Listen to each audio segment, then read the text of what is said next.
한번 알아보겠습니다. 아주 오랜만에 YTN 라디오 스튜디오에 나와주셨습니다. 늘 저희가 이승원 평론가 이렇게 불렀었는데 네. 교수님이 되셨어요. 한양대 교육대학원 이승원 겸임교수 나왔습니다. 어서 오십시오. 안녕하세요. 이승원입니다. 네. 네. 짧게 동양 토크. 동행 토크. 네. 한양대 교육대학원에서 석사 과정에 있는 학생들을 가르치고 있고요. 네. 지금 겸임교수로 있고 저는 국제정치관 가르치고 있습니다. 네. YTN은 제 마음의 고향과 같은 곳이에요. 네. 13년 전에 방송을 처음 시작할 때 그때 고정으로 출연했던 곳이 바로 YTN이기 그렇죠. 때문에 맞습니다. 네, 오늘 고향에 온다는 마음으로 다시 네. 왔습니다. 자, 뭐 미국에서 유학도 네. 하시고요. 다양한 정치 관련된 책을 번역도 하셨고요. 그래서 이 분야에 대해서 많은 얘기를 해주실 수 있는데 고향이라고 찾아왔더니 웬 로봇이 말을 하고 있네. 소도 좀 울고 그래야 되는 거 아닌가 이런 생각을 하면서 네. 에어 보셨잖아요. 분석 네. 어떻게 평가하시겠어요? 좀 들었는데요. 이게 일자리가 사라진다는 게 이런 거구나. 위협을 느끼셨네요. 위협을 밖에서 잠깐 느끼고 있었어요. 그런데 네. 전반적으로 대답을 참 잘한다. 네. 굉장히 짜임새 있게 대답을 한다라는 느낌을 받았습니다. 에어가 네. 지금 듣고 있을지도 모르는데요. 그래요? 네. 제가 원래는 지금 우리 둘의 대화를 에어에게 듣고 실시간 라이브 채팅을 오. 하려고 준비를 해놨는데 네. 조금 지금 답변을 보면서 네. 그걸 좀 더 훈련시키고 나서 해야겠다. 네. 밀었고요. 오늘 불러서 또 여쭤보고 싶은 게 있지만 네. 무난한 답변인데 저는 무난한데 재밌지는 않고 들어오진 않아요. 에어의 답변이. 네. 그래서 이승원 교수를 모셨습니다. 북중러 나란히 이 천안문 전망대에 딱 서 있습니다. 이 사진이 굉장히 인상적인데 네. 어떻게 평가하십니까? 아마 역사적으로 오늘이 여러분이 지금 이제 바쁘게 보내시는 오늘이 역사적으로는 굉장히 중요한 날이 될 것으로 저는 예상을 하고요. 네. 일단 아주 건조한 팩트만 전달해 드리면 네. 이제 특이점은 북중러가 66년 만에 네. 한 자리에 모였다. 그 네. 자체가 어마어마하게 정치로 중요하고요. 네. 동북아 정세에 있어서. 그리고 그동안 북한과 중국이 너무 말도 안 한다. 사이가 안 좋다. 그런 얘기를 엄청나게 많이 들었잖아요. 네. 그런데 올해 초반부터 약간의 해빙기가 있었어요. 네. 중국의 관영 매체 언론인들이 평양에 들어가서 보도를 시작한다거나 네. 아니면 중국의 유학생들이 또 역시 평양 등등에 가서 공부를 시작한다거나 네. 여러 가지 또 이벤트들도 있었고요. 그래서 약간의 해빙기였는데 어떻게 보면 이제 급발진이죠. 예. 사이가 너무 안 좋다고 하다가 갑자기 김정은이 베이징을 간다고 막루에 오른다고 네. 이 얘기는 한마디로 양국 관계가 앞으로 좀 해빙기를 맞을 수 있는 어떤 관계 회복의 신호탄이다 이렇게 볼 수 있을 것 같고요. 세 번째는 김일성 이후에 김정일 아버지 김정일 건너뛰고 김정은이 처음으로 이 다자 외교에 네. 나선 겁니다. 네. 아시겠지만 김정은은 뭐 그 위에 선대도 마찬가지지만 김일성 김대 다 소위 말하는 최고 존엄이잖아요. 북한에서. 네. 북한에선 그렇죠. 그렇죠. 네. 그 나라에서 그런데 그리고 스포트라이트를 받는 거에만 익숙해져 있는 이 지도자들이 다자 무대에 잘 안 나섰거든요. 맞아요. 네, 그런데 처음으로 다자회교에 나서는 거기 때문에 그 팩트 위주로 말씀드리면 세 가지가 의미가 있고요. 네. 정치적인 의미를 본다면 그동안 이제 2022년 우크라이나 전쟁 이후에 북한이 무려 파병까지 하면서 러시아를 도왔지 않습니까? 맞아요. 중국과는 문을 닫고. 네. 그래서 북러 간에 굉장히 친밀하게 안보적으로 이제 묶여 있는 그런 상황이었고 작년에 푸틴이 평양까지 방문하면서 네. 군사적 자동 개입까지 맞아요. 얘기하는데 그런 상황까지 갔었는데 이제는 중국까지 외연을 넓혀서 김정은 그러니까 북한 입장에서는 러시아 받고 중국까지 확대하겠다. 그래서 안보와 경제적으로 전략적으로 좀 묶이겠다. 또 하나는 앞으로 트럼프를 만날 것만 같은데 여기에 대해서 약간 좀 보험이 필요하다. 이런 맥락이 아닌가라고 생각이 듭니다. 네. 막루에 서 있는 푸틴, 시진핑, 김정은 세 사람이 멀리 사열식을 보는 게 아니고요. 그 너머에 있는 트럼프 얼굴을 이렇게 보고 자 보고 있나 이 얘기인데 네. 왜 이야기를 여쭤보냐 하면요. 네. 사실은 외교는 여러 가지 수사, 레토릭들이 있고 명분들이 있지만 실리거든요. 그러면 북한 입장에서는 아까 말씀드린 다자 외교에도 등장하고 이렇게 뭐 여러 가지 이를테면은 통상적인 모든 국가들이 하는 행동을 똑같이 하는 이유. 과거에는 숨어 있었잖아요. 네. 은둔의 나라, 뭐 와다루키 교수인가요? 뭐 유격대 네네. 국가 이런 소리였다가 지금은 이렇게 된 이유의 배경은 결국 핵이에요. 궁금한 게 있습니다. 이렇게 나란히 좌 푸틴, 우 정은이 서 있는 상황이 그러면 러시아와 중국이 북한 핵 있어? 핵 쓰는 나라야라고 인정해 준 거예요. 그렇게 해석할 수 있나요? 어떤 강대국, 공식적인 핵 보유국은 5개 국가지 않습니까? 그렇습니다. 그 어떤 나라도 북한을 핵 보유국으로 인정하지 않습니다. 그리고 앞으로도 인정하지 않을 겁니다. 그렇게 인정을 해버리면 NPT 체제가 무너질 수밖에 무너지죠. 없습니다. 너도 나도 만들겠다가 그렇죠. 되니까요. 물론 파키스탄, 인도, 이스라엘, 그 북한까지 해서 비공식적으로 4개국까지 합하면 9개국이 핵을 갖고 있는 나라인데 핵 보유국이라고 인정하면서 부르는 건 아니었지만 네. 어쨌든 그냥 우리가 정치적으로 해석을 하는 거예요. 아, 동북아에서 러시아까지 핵을 가진 3개국이 나란히 모였네. 미국 무섭지? 이런 뜻이에요, 한마디로. 네. 그래서 이 러시아와 중국이 북한을 또 이제 대우하는 것과 인정하는 것과 미국의 바라보는 시각은 분명히 다른데 핵과 관련해서는 김정은 입장에선 나는 핵 국가의 반열에 올랐어라고 해석을 하는 거고 그렇죠. 러시아와 중국 입장에서는 너는 그 정도는 아닌데 우리가 약간 좀 끼워줄게. 그리고 네. 어차피 트럼프와 앞으로 만날 것 같긴 한데 우리랑 일단 얘기 좀 해보자. 뭐 네. 이런 맥락에서 만남이 이루어진 게 아닌가 싶습니다. 이제 네. 옆에 미국 고등학교 짱 만나러 갈 건데 일단 너도 서 이건 거죠. 얘기 좀 하지만 해보자. 그렇다고 너를 뭐 우리 수준으로 생각하는 건 아니야. 이런 맞아요. 식으로 좀 이해하기 쉽게 말씀드리는 거고 실제로는 복잡한 관계가 있습니다. 왜냐하면 언론사에서 신냉전 이런 표현을 많이 씁니다. 근데 냉전을 연구도 하셨잖아요. 또 통일 관련 연구도 하셨고 북한 냉전이라는 개념을 사실 설명하면 굉장히 이거는 돌아가지 말아야 될 시절인데 네. 신냉전이라고 하니까 저는 약간 비판적으로 언론들이 왜 또 저런 제목을 다나 이랬거든요. 네. 그런 면에서 좀 궁금해요. 이 지금 구도를 네. 신냉전이라고 읽고 붙이고 해석해도 되는가? 즉 상호 확증 파괴로 네. 너도 총 꺼내면 우리 모두 죽는 거야라는 시대로 돌아가는 건가? 식냉전이라는 거는 결국은 이제 예전에 미소 네, 그 당시 맞아요. 말씀하시는 거잖아요. 그렇죠. 소위 말하는 양극 체제. 네. 2차 세계대전 이후에 양극 체제가 한참 지속되다가 90년 이후에 초강대국 미국을 중심으로 안보, 경제 모든 국제사회의 질서가 네. 이어졌죠. 그런데 2003년 이라크 침공 그리고 2008년 미국발 금융위기 그때부터 미국의 어떤 국제적 위상이 많이 흔들렸고 맞아요.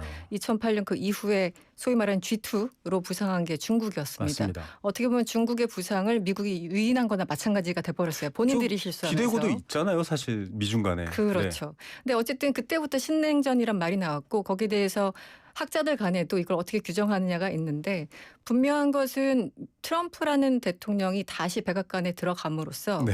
미국의 상당수의 유권자들이 예전에 그 수십 년간 유지해왔던 미국의 초강대국 어디 가나 해결하고 우리 헐리우드 영화에 나왔던 그 히어로의 그거는 맞습니다. 더 이상 원치 않는다라는 게 네. 확인이 됐고요. 미국 예. 유권자들 사이에서.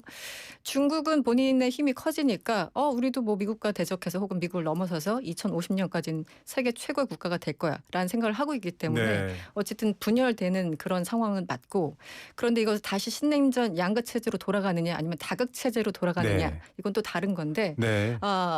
인도 이번에 모디 총리 SCO에 참석하면서 그저께 그러니까요. 그리고 푸틴, 시진핑 지난 몇 년 동안 가장 많이 언급한 게 바로 다극화된 세계 네. 질서입니다. 네, 다극 체제. 그래서 많은 사람들이 인정하든 인정하지 않든 간에 세계적으로 분열되고 있는 그런 상황이고 이른바 신냉전처럼 뭔가 어떤 진영의 어떤 논리 예전엔 이데올로기의 기준이었다면 지금 그렇죠. 조금 다르긴 한데 네. 어쨌든 뭔가 분화되고 있는 거는 사실입니다. 네. 예, 뭐 권위주의 대 민주주의의 뭐 신냉전 이렇게 표현하는데 물론 러시아도 그렇고 중국도 그렇고 권위주의적입니다. 자유가 제한되어 있는 부분이 많죠. 북한은 말할 나위도 없고요. 네. 그럼에도 불구하고 다극이라는 새로운 구도가 있다. 미국이 만든 다양한 질서들 뭐 WTO라든지 다 자기네들이 만들고 자기네들이 다 없애버렸어요. 네. 그런 식으로 바뀌고 있다 이고 여기에 대응하는 걸 지금 한국의 언론뿐만 아니라 해외 언론도 이렇게 표현할지 모르겠지만 한미일 공조 네. 북중로에 맞서는 한미일 얘기합니다. 네. 한미일 어떻게 평가하십니까? 그 안에 미묘한 또 입장 차이도 있잖아요.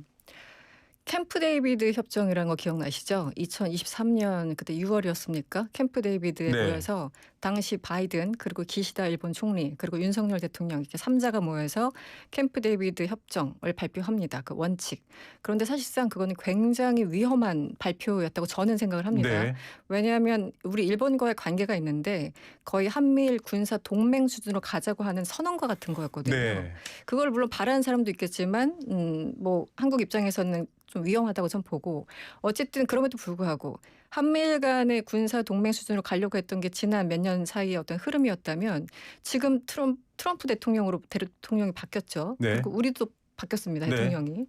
그러면서 같은 한미일 동맹이라고 동맹 뭐 협력이라고 하지만 그 뉘앙스가 불과 작년과 올해가 조금 달라졌어요. 달라요. 네. 그렇죠. 그렇죠. 우리가 아무리 이제 같은 단어를 네. 써도 그런데 이제 근본적인 문제가 있는 게 예전부터 늘 지적되었던 거지만 일본과 우리나라는 역사적인 그 맞습니다. 응어리가 아직 풀리지 않고 네. 있지 않습니까? 그래서 한미일 협조 협력이라고 하지만 그 안에 역사적인 문제가 분명히 있는 것이고 트럼프가 아까 말씀드린 것처럼 뭔가 세계적인 역할을 좀 방기하고 이제 더 이상 안 하겠다 이런 상황이기 때문에 세계의 경찰은 안 할 거야. 안 할 거예요. 그렇죠. 그래서 한미일의 어떤 끈적끈적한 밀착에 대해서 별로 그렇게 반기진 있으면 좋지만 굳이 엄청나게 바이든이 했던 것처럼 네. 그렇게 밀고 나갈 상황은 아닌 것 같고요.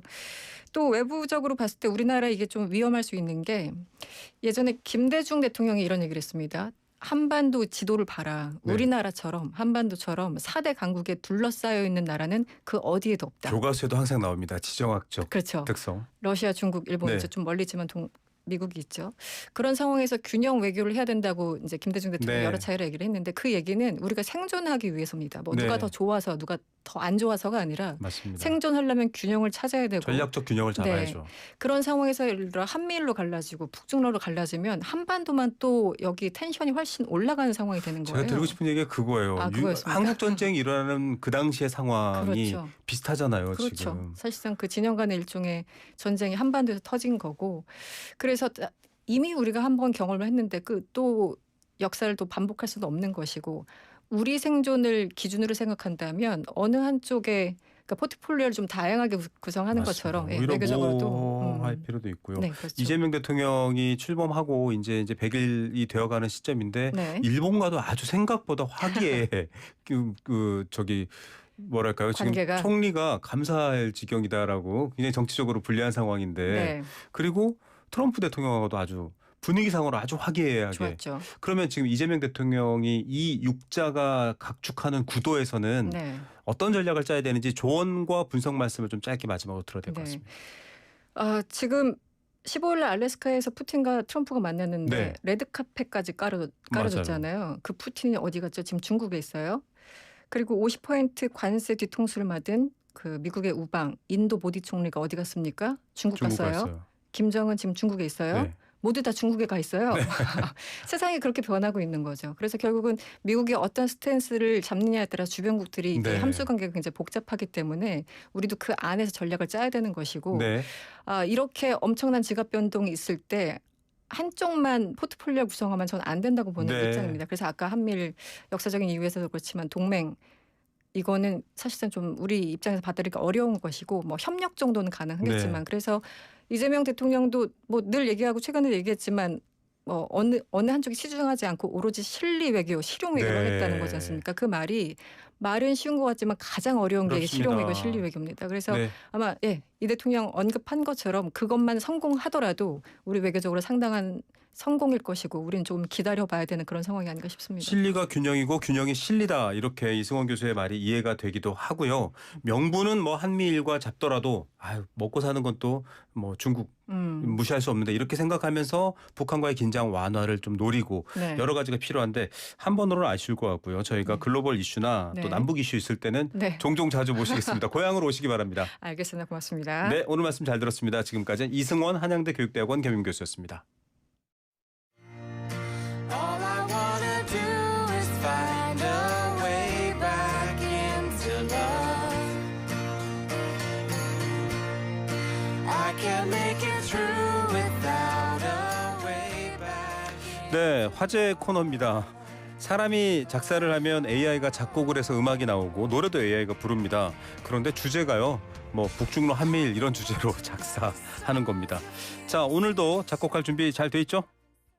네, PD님의 문장을 기다리고 있습니다. 오늘의 대화는 어떤 멜로디로 기록될까요?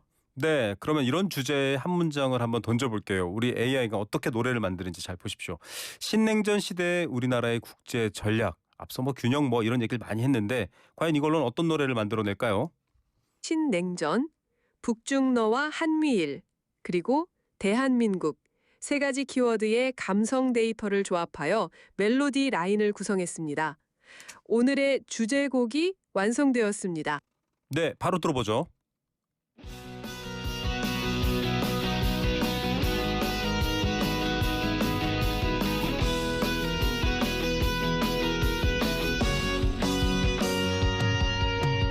천순절개 기어 뭉친 북중러 한미일과 대립은 더욱 거세져 신냉전의 바람이 불어오는 이때 대한민국